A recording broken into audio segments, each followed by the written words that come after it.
যারা বলেন দোয়া কবুল হয় না, দেখেন নিজেদের সাথে মিলে কিনা। এই পাঁচটা শর্ত যদি পাওয়া যায়, মুহূর্তেই আপনার দোয়া আরশে যে নক করবে। এক নাম্বার শর্ত আকলুল হালাল, হালাল খাওয়া। কি খাওয়া?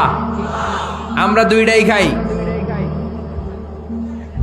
হালালও খাই হারামও খাই। বেশি খাই কোনটা? হ্যাঁ, কি খান? আমি কই নাই কিছু, আপনারাই কইছেন।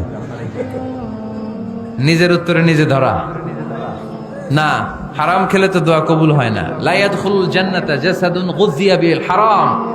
ওই দেহ কখনো জান্নাতে যায় না যে দেহ হারাম খেয়ে বর্ধিত হয়েছে।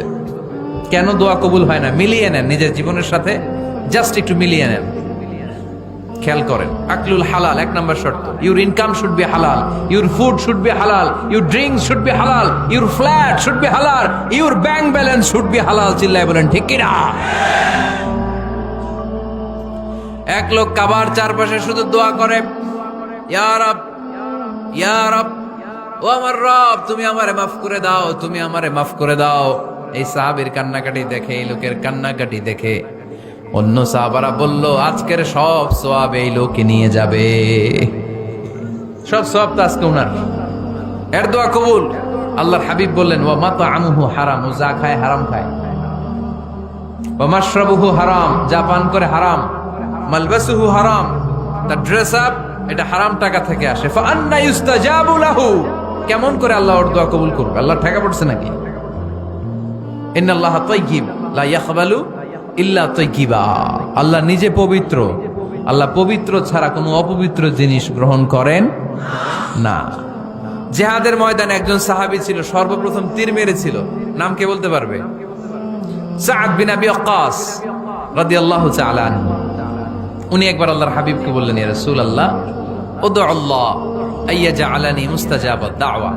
ও নবী, আপনি তো দোয়া করলে কবুল হয়, আপনি একটু আমার জন্য দোয়া করেন, আল্লাহ যেন আমারে মুস্তাজাবুদ দাওয়া বানিয়ে দেয়। কি বানিয়ে দেয়? মুস্তাজাবুদ দাওয়া মানে কি জানেন? যিনি চাইতে দেরি, কবুল হতে দেরি হয়। আল্লাহর হাবিব বললেন, ইয়া সাআদ, হে সাআদ, আতিব মাতআমাক তাকুন মুস্তাজাবুদ দাওয়া। সাদ, তুমি যেটা খাবে এটা হালাল খেও, হালাল খেলেই তুমি মুস্তাজাবুদ দাওয়া।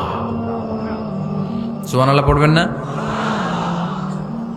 আকলুল হালাল শারতুন লিকবুলি দুআ, দোয়া কবুলের প্রথম শর্ত। হারাম খেয়ে দোয়া করলে ওই দোয়া কখনো কবুল হবে। দুই নাম্বার শর্ত, দোয়াটা করতে হবে একজনের কাছে, তিনি কে? চাইতে হবে একজনের কাছে, তিনি কে? মসজিদে যে আল্লাহর কাছে চাইলেন, দরবারে যে বাবার কাছে চাইলেন, দোয়া কবুল কবুল হবে? হবে? চাইতে হবে একজনের কাছে, তিনি কে? অন্য কোথাও যেন আমরা না চাই।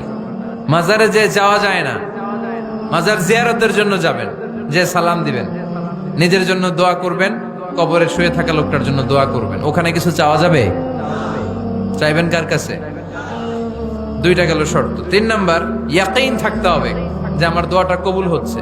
যখন দোয়া করবেন আপনার এই বিশ্বাস থাকতে হবে, আমার রব আমার ফরিয়াদ শুনছে, তিনি আমার কথা শুনতে পাচ্ছে, আমি চাওয়া মাত্রই তিনি সব দিয়ে দিতে পারে, এবং আমার রব আমাকে ফিরাবে না, তিনি দিবেনই। এরকম ইয়াকিন থাকতে হবে। উদু আল্লাহ ওয়া আনতুম মুকিনুনা বিল ইজাবা, এমন ভাবে দোয়া করো যে তুমি সুনিশ্চিত এই দোয়া কবুল হবেই। এই নিশ্চয়তা নিজে নিজে নিয়ে নেবেন। আল্লাহর উপর ভরসা কম আমাদের, এই ভরসা জাগে না, যারে উনি দিবেনই নিশ্চিত আমি। আপনি নিশ্চিত হলে পেয়ে যাবেন নিশ্চিত। আপনার মধ্যে যদি সন্দেহ, হায় রে কবুল হয় না, না হয়, ওই দোয়া জীবনও কবুল হবে না। ঠিক কিনা? চার নাম্বার শর্ত, সালাতু আলা রাসূলিল্লাহ, আল্লাহর হাবিব সাল্লাল্লাহু আলাইহি ওয়াসাল্লামের উপর দুরূদ পড়া। কুল্লু দুআ মাহজুব মাওকুফুন বাইনাস সামাই ওয়াল আরদ। আমরা যা দোয়া করি সব আকাশ জমিনের মাঝখানে পেন্ডিং হয়ে থাকে। মা লাম ইউসাল্লা আলাইহি, আল্লাহর হাবিব বললেন, যতক্ষণ না আমার উপর দুরূদ শরীফ পড়া হয়। আওয়াজ করে সবাই পড়েন, সাল্লাল্লাহু আলাইহি ওয়াসাল্লাম। আল্লাহর হাবিব সাল্লাল্লাহু আলাইহি সাল্লামের উপর দুরূদ না পড়লে ওই দোয়া কঠিন কালে আল্লাহ কবুল করেন। আকাশ জমিনের মাঝখানে পেন্ডিং। মেসেজ করেছেন আপনার বন্ধুকে, আপনার মোবাইলে টাকা নাই, মেসেজটা কি হয়ে থাকে? পেন্ডিং, তাই না?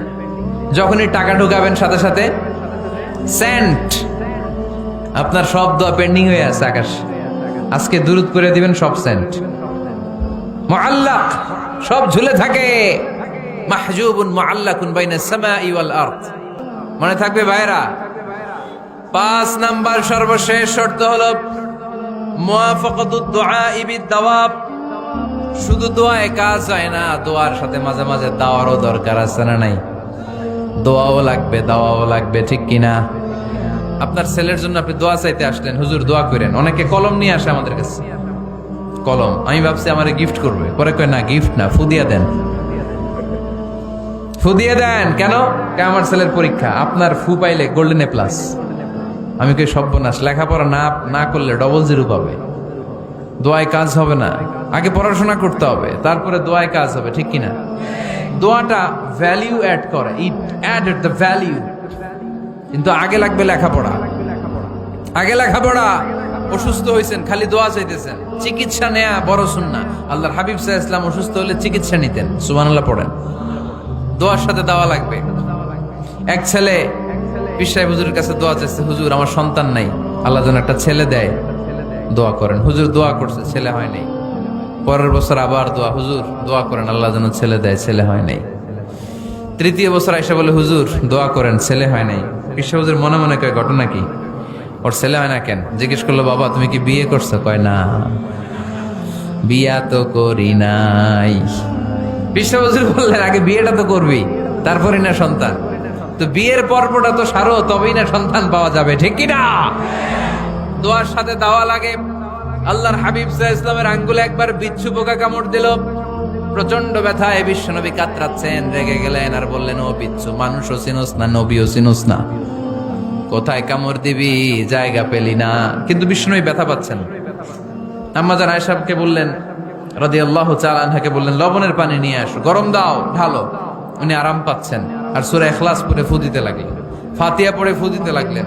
গরম পানি ঢালা শেষ, ফু দেওয়া শেষ, আঙ্গুলের ব্যথাও। দেখছেন কি কম্বিনেশন? দোয়াও লাগে, সাথে সাথে কি লাগে? দাওয়াও লাগে। দোয়া আর দাওয়া দুইটার সমন্বয়ে আপনাকে সফলতা দিবে কে? সফলতা একজনই দেয়, তার নাম জোরে বলতে হবে, তিনি কে? ব্যবসা যদি মন্দা থাকে, ব্যবসায় সফল হতে চান, সফলতা এনে দিবে কে? বিসিএস পরীক্ষা দিচ্ছেন, রিটেনে পাশ করেন না, পাশ করায় দিবে কে? বিয়ের ব্যবস্থা হচ্ছে না, ব্যবস্থা করে দিতে পারে কে? পাসপোর্ট জমা দেয়া, হুজুর ভিসা লাগে না, হুজুর কিচ্ছু করতে পারবে না, করতে পারে একজন, চিল্লায় বলেন তিনি কে? এজন্য বিপদে আপদে সব সময় আমরা ভরসা রাখবো আমাদের আল্লাহ রাব্বুল ইজ্জা ওয়াল জালালের উপর। আল্লাহর কাছে আমরা বেশি বেশি চাইবো। আল্লাহ ছাড়া কারো দরবারে আমরা হাত পাতি না, চিল্লায় বলেন ঠিক কি না? আমরা ফকির একজনের দরবারে, ঘাটে ঘাটে আমরা ফকির হইতে রাজি না, আমরা একজনের দরবারে ফকির। দরবারটা কার? দোয়া একটা শিল্প। যে টিপস গুলো শিখাইলাম আজকে, এগুলোর আলোকে আমরা যেন দোয়াটাকে আত্মস্থ করতে শিখি, যাতে দোয়া করার সাথে সাথে এই দোয়া আরো সে কবুল হয়ে যায়। আল্লাহ আমাদের সবাইকে কথাগুলো বুঝা আরো আমল করার তৌফিক দান করো।